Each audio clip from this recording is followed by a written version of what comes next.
অনেক সমস্যা আছে। তো সবগুলো সমস্যা নিয়ে তো আসলে রাতারাতি পরিবর্তন করা সম্ভব বা কাজ করা সম্ভব হবে না। কিছু জায়গায় ছোট ছোট গন্ডগোল হয়েছে, এগুলো নির্বাচন একটা বাংলাদেশের প্রেক্ষাপটে একটা ট্র্যাডিশন।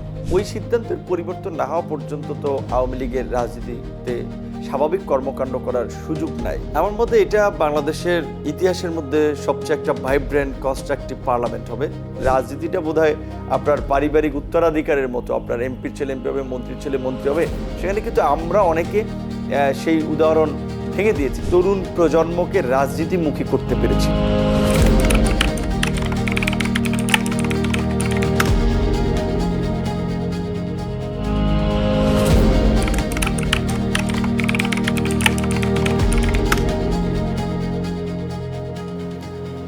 মন্ত্রণালয়ের কাজের অভিজ্ঞতা এখন পর্যন্ত খুব বেশি হয় নাই, কারণ এখনও বলা চলে আমরা শিখন হিসেবেই বুঝতেছি, দেখতেছি। আমাদের যারা পূর্বে দায়িত্ব পালন করেছেন তারাও প্রত্যেকেই আমাদের জন্য একটা নোট রেখে গেছেন, তারা কি করেছেন, সামনে কি করা দরকার। এবং আমাদের জায়গা থেকেও যেহেতু আমরা একটা নির্বাচনী কমিটমেন্টে ইশতেহার আমাদের ছিল, সেই জায়গা থেকেও আমরা এই মন্ত্রণালয় থেকে নির্বাচনী কী কী ইশতেহার দিয়েছিলাম, কি কি করা যায়, এগুলোর সাথে এখন একটা সমন্বয় করে একটা পরিকল্পনা দাঁড় করানোর চেষ্টা হচ্ছে। আসলে অভিজ্ঞতা এই মুহূর্তে খুব বেশি হয় নাই কাজের। যেটুকু হয়েছে সেটা হচ্ছে প্রাথমিক ধারণা নেওয়া, যারা এখানকার সহকর্মী আছে তাদেরকে বোঝা। সেখান থেকে এটা অবশ্যই মিশ্র অভিজ্ঞতাই বলা যায়।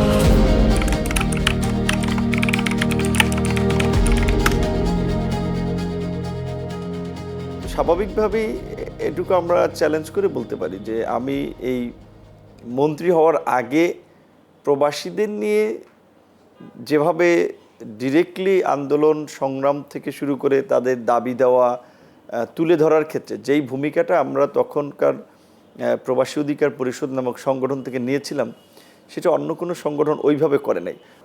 এখন যেহেতু বেশি দিন কাজ করি নাই বা পুরোপুরি এখনও জানা হয়নি, এখনও লার্নিং প্রসেসের মধ্যে আছি, যেইটুকু জেনেছি সেখান থেকে আমার যেটা মনে হচ্ছে যেই জায়গাটাতে কাজ করা দরকার, অনেক সমস্যা আছে। তো সবগুলো সমস্যা নিয়ে তো আসলে রাতারাতি পরিবর্তন করা সম্ভব বা কাজ করা সম্ভব হবে না। আমাদের কাছে প্রাথমিকভাবে যেটা মনে হয়েছে আমার পূর্বের অভিজ্ঞতা এবং বর্তমান মিনিস্ট্রির জায়গা থেকে, প্রথমে হচ্ছে আমাদের বেশ কিছু বড় বড় শ্রমবাজার বলতে পারেন কিংবা সম্ভাবনাময় শ্রমবাজার বন্ধ আছে। সেটা নানান কারণে, তার মধ্যে কিছু কারণ রাজনৈতিক কিংবা দেশের অভ্যন্তরীণ ইস্যু ছিল, আবার কিছু ক্ষেত্রে হচ্ছে আমাদের ওই সমস্ত দেশে যারা বর্তমানে আছে তাদের কিছু আচার আচরণ, যেমন বাহরাইনে একজন মুয়াজ্জিন ইমামকে মেরে ফেলেছে।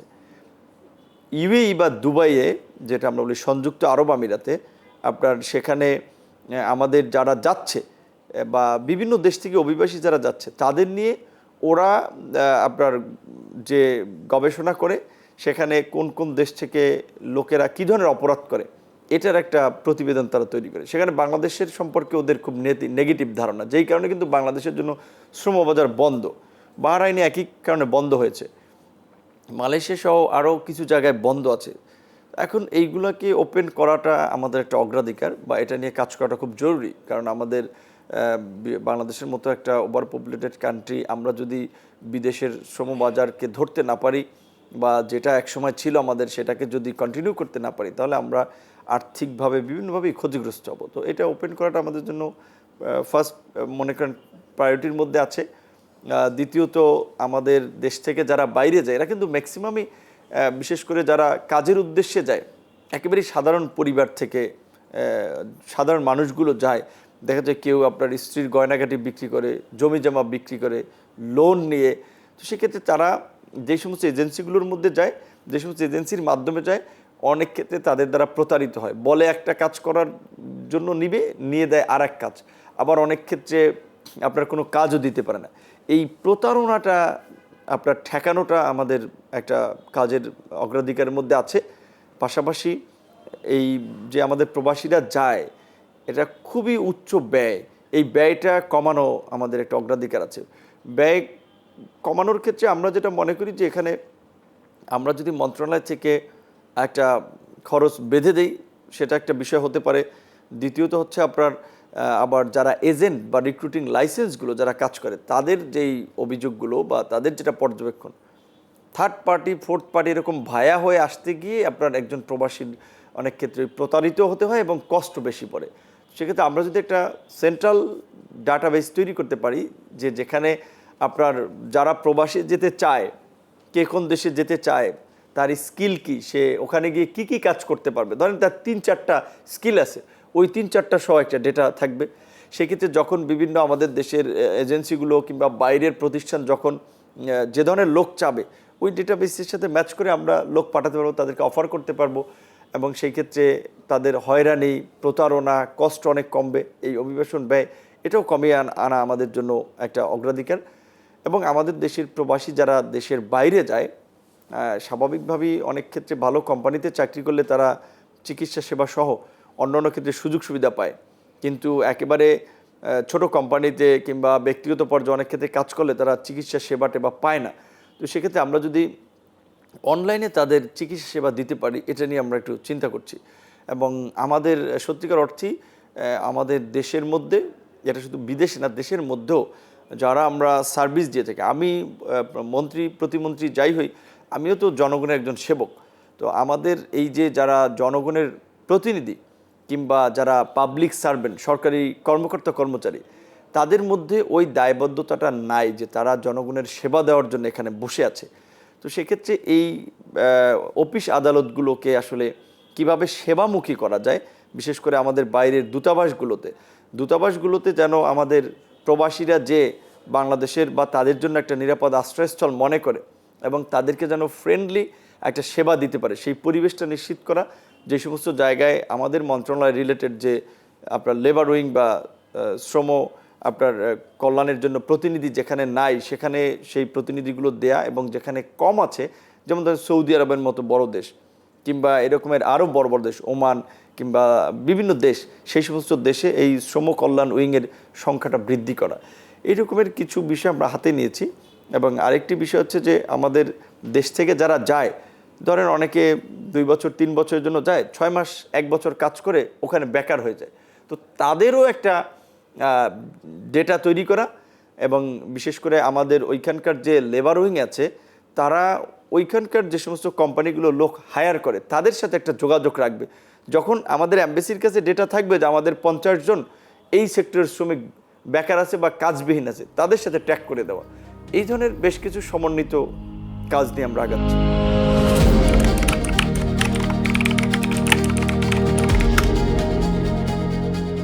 আমার মধ্যে এটা বাংলাদেশের ইতিহাসের মধ্যে সবচেয়ে একটা ভাইব্রেন্ট কনস্ট্রাকটিভ পার্লামেন্ট হবে, যেখানে বিতর্ক হবে যুক্তি সহকারে, তর্ক হবে যুক্তি সহকারে, মেধার ভিত্তিতে, এবং এখানে দেশের পুনর্গঠন, দেশের মানুষের প্রকৃত অর্থেই ভালো মন্দ নিয়ে আলাপ আলোচনা হবে। কারণ এখন যারা এই নির্বাচনের মধ্যে দিয়ে জনপ্রতিনিধি হয়েছে তাদের মধ্যে আগে থেকে একটা কমন বোঝাপড়া আছে দেশের পুনর্গঠন, দেশের মানুষের অধিকার এবং বাংলাদেশকে একটা গণতান্ত্রিক রাষ্ট্র হিসেবে গড়ে তোলার জন্য। কারণ একটা গণতান্ত্রিক রাষ্ট্র বাংলাদেশ না হওয়ার ফলেই আমরা গত 16 বছর সাফারার ছিলাম। আমি ডাকসুর ভিপি হয়েছি, এখন এই জায়গায় আছি।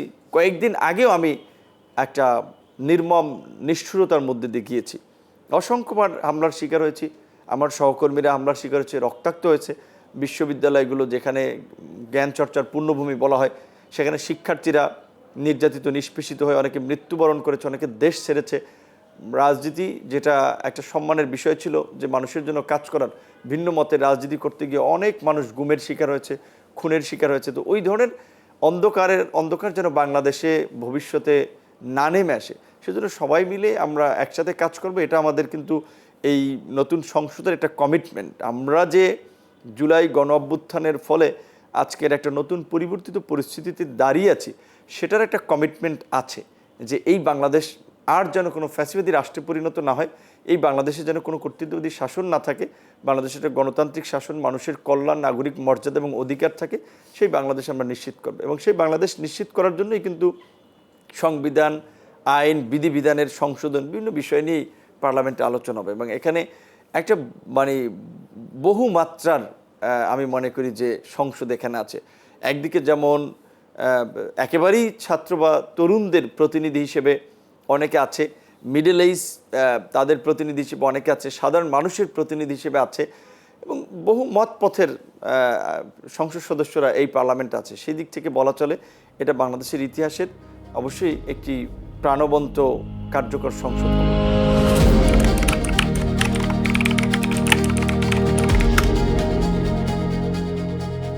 জুলাই সনদ নিয়ে তো একটা রাজনৈতিক সমঝোতা আছেই।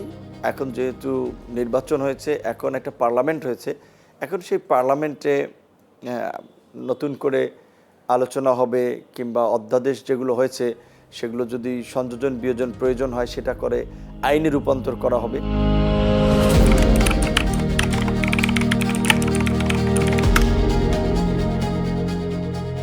না, গণ অধিকার বরাবরই প্রো পিপল পলিটিক্স করে আসছে। জনগণের সমস্যা সমাধান, দেশের কল্যাণ। তো সেই জায়গা থেকে রাজনৈতিকভাবে তো তার কার্যক্রম চালিয়ে যাবেই। আর গণ অধিকার পরিষদ থেকে যেহেতু আমি সরকারে আছি এবং গণ অধিকার পরিষদের সাথে বিএনপির একটা রাজনৈতিক সমঝোতা হয়েছে, যার ফলে আমরা বিএনপির সাথে নির্বাচন করেছি এবং আমরা সরকারের আছি। স্বাভাবিকভাবেই সরকারে আছি, সেখানে সরকারি দলের পলিসি অনুযায়ী আমাদের যেমন একটা কার্যক্রম থাকবে, আবার পার্টি হিসেবে গণ অধিকার পরিষদের তো একটা নিজস্ব দৃষ্টিভঙ্গি, নিজস্ব একটা রাজনীতি আছে। আমি এখানে সরকারে আছি, বাট বাকি দলের লোকেরা তো রাজনীতির মাঠেই আছে, সেখানে ফিল্ড পলিটিক্সে তাদের কি ভূমিকা হবে সেটা তারাই নির্ধারণ করবে।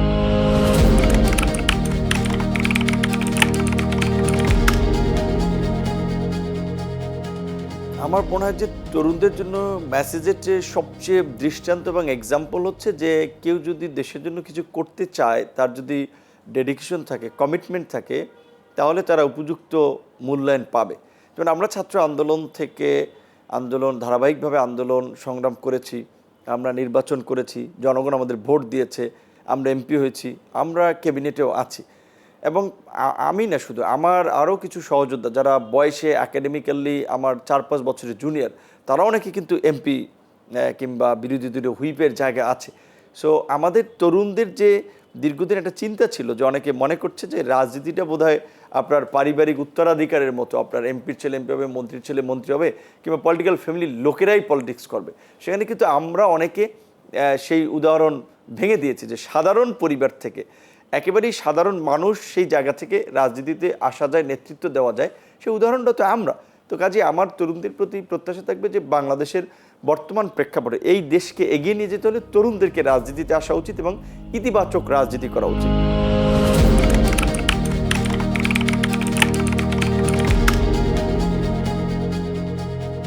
আমার জন্য একটা ভালো লাগার বিষয় বা স্বস্তির বিষয় হিসেবে নিজের কাছে মনে হয় যে একটা মানে তরুণ প্রজন্মকে রাজনীতিমুখী করতে পেরেছি। আমরা যেটা অনেক দিন ধরেই বলছিলাম যে সবাই বলে যে তরুণদেরকে রাজনীতিতে এগিয়ে আসতে হবে, তরুণদেরকে নেতৃত্ব দিতে হবে, কিন্তু তরুণদের জন্য জায়গা কেউ ছাড় দিতে চায় না, তরুণদের জন্য রাজনীতিতে স্পেস কেউ তৈরি করে দিতে চায় না। তো আমরা বলা চলে একটা জেনারেশন আন্দোলন সংগ্রামের মধ্যে দিয়ে একটা জায়গা তৈরি করে দিতে পেরেছি।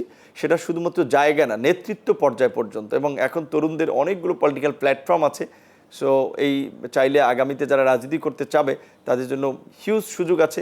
পাশাপাশি এই পরিবর্তনটা কিংবা এই পরিস্থিতিটার সূচনা অন্তত লগ্ন থেকে আমরা ছিলাম, আমাদের স্যাক্রিফাইস আছে, সেটা আমাদের একটা ভালো লাগার বিষয়।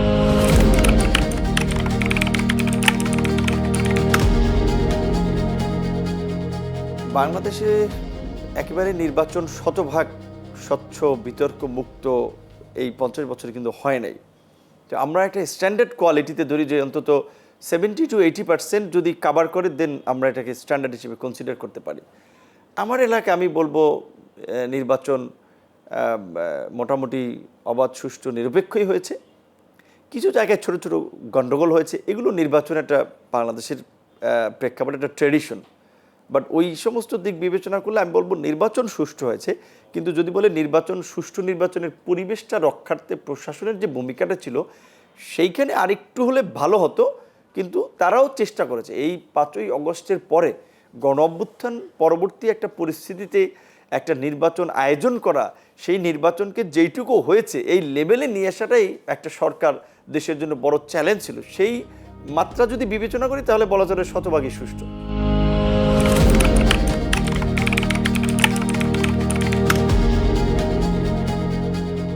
এখন সরকারে থাকার সুবাদে আমার অনেকগুলো বক্তব্য তো সরকারের বক্তব্য হিসেবে কাউন্ট হবে। সেই কারণে যেহেতু বিগত সরকারের সময় থেকেই একটা রাজনৈতিক সিদ্ধান্ত এবং আইনগত সিদ্ধান্ত আছে যে আওয়ামী লীগ রাজনীতি নিষিদ্ধ, ওই সিদ্ধান্তের পরিবর্তন না হওয়া পর্যন্ত তো আওয়ামী লীগের রাজনীতিতে স্বাভাবিক কর্মকাণ্ড করার সুযোগ নাই।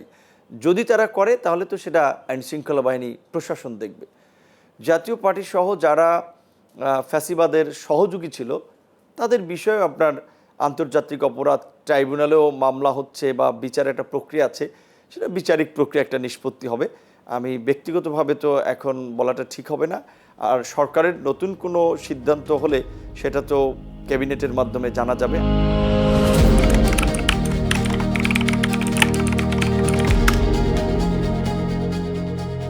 আজকের মিটিংয়ে আমরা এই আলোচনাটা করেছি যে যেহেতু গতকালকে আমরা ঘোষণা দিয়েছি প্রবাসীদের লাশ বিনা খরচে আমরা দেশে আনবো, তো আজকের মিটিংয়ে যে বিষয়টা আলোচনা হয়েছে এবং আমার কাছে যেটা মনে হচ্ছে, আমি যেই দুইটা মিনিস্ট্রির দায়িত্বে আছি, শ্রম কর্মসংস্থান এবং প্রবাসী কল্যাণ, এখান থেকে অনেক কাজ হয় শ্রমিকদের জন্য, মালিকদের জন্য, প্রবাসীদের জন্য, কিন্তু এই কাজগুলোর প্রচারটা কম হয় বা প্রচারণা হচ্ছে না। যেই কারণে আমরা ইতিমধ্যেই নির্দেশনা দিয়েছি যে প্রফেশনাল প্রতিষ্ঠানকে ব্যবহার করে এইগুলো মানুষকে জানানো যে আমরা কি কি সেবা দিচ্ছি, কোন কোন ক্ষেত্রে কোন কোন মানুষ আমাদের সুবিধা পাবে। যেমন প্রবাসীদের কিন্তু অত্যন্ত চমৎকার একটা বিধান ইতিমধ্যে আছে যে বিএমইটির মাধ্যমে যারা যাচ্ছে তাদের কিন্তু যে কোনো বিপদ আপদে প্রবাসী কল্যাণ মন্ত্রণালয় রেসপন্স করতে বাধ্য। কল্যাণ ফান্ড, তাদের চিকিৎসা থেকে শুরু করে দেশে আনা অলরেডি ফ্রি। প্রবলেমটা হচ্ছে যারা বিএমইটির মাধ্যমে যাচ্ছে না তাদেরকে নিয়ে। সেই ক্ষেত্রে আমাদের আজকের মিটিংয়ে আলোচনা হয়েছে যে দেশ থেকে যারা গিয়েছে তারা গিয়েছে, দেশের বাইরে যারা আছে তাদেরকে বিএমইটির আওতাভুক্ত করতে হবে। কারণ ওই যে লাশ কিংবা যে কোনো বিপদ আপদে তো শেষ পর্যন্ত আমাদের শরণাপন্ন হবে। তাহলে বিএমইটির মাধ্যমে তারা গেলে কিংবা বিএমইটি অন্তর্ভুক্ত হলে তো আমাদের যে কোনো সেবা দিতে সুবিধা হয়। এমনকি এটাও আলোচনা হয়েছে যে অনেক ক্ষেত্রে দেখা যায় আপনার একটা মানুষ হসপিটালে দীর্ঘদিন চিকিৎসা নিচ্ছে, হসপিটালে তার 20 লাখ 30 লাখ টাকা বিল আসছে, তার লাশটা দেশে আনতে হলে কিন্তু ওই বিল পরিশোধ করে দেশে আনতে হবে। তো যদি বিএমইটির মাধ্যমে তারা যায় কিংবা বিএমইটির অন্তর্ভুক্ত হয় তখন কিন্তু এইটা আমরা সহজে করতে পারি। আদারওয়াইজ এই যে 50 লাখ টাকা বা 20 লাখ টাকা হঠাৎ করে দেওয়াটা কিন্তু আইনগতভাবে সম্ভব হয় না। তো সেই ক্ষেত্রে এইটা মন্ত্রিপরিষদের অনুশাসন কিংবা আইনি কিভাবে কি করা যায় সেই বিষয়টা নিয়ে আমরা আলোচনা হয়েছে। আশা করি এই বিষয়ে দ্রুতই একটা আমরা সলিউশনে পৌঁছাতে পারবো।